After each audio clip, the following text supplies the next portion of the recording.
yn training officer, oherwydd mae'n rhoi gyfle I fi helpu bobl eraill gwella'u hyn.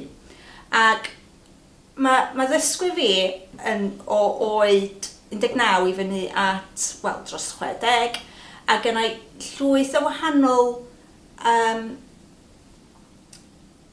diverse learners.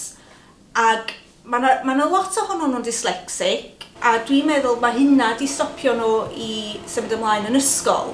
A maen nhw dod ata fi heb ddim qualification o gwbl, a dwi'n gallu helpu nhw cymryd gam amall am addysol gwaith.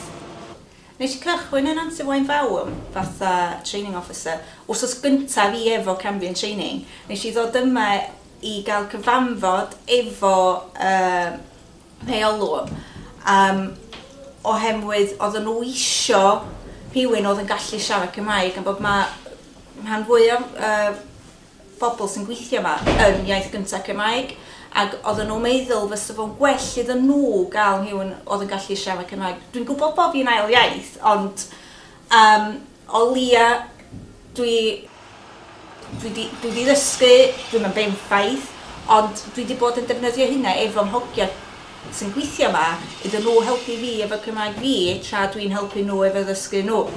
So dwi di bod yma ers 2017, ac ers hynna dwi'n meddwl dwi di gael ryw 10 o ddysgwyr yma. Mae un ohonyn nhw di fynd I fyny at level 3. O'n I efo un hogyn oedd nath o'n neud I gwrs yn gyfa yn Cymraeg. Bob dim. Sgrifennu, yn siarad, am bod iaith gyntaf ydi o, a mae o efo ychydig bach o traffidion.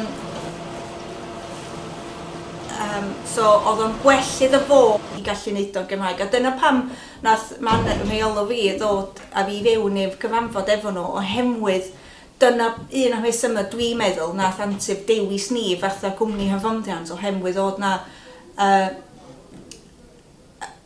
y gynnig o neud o yn Gymraeg.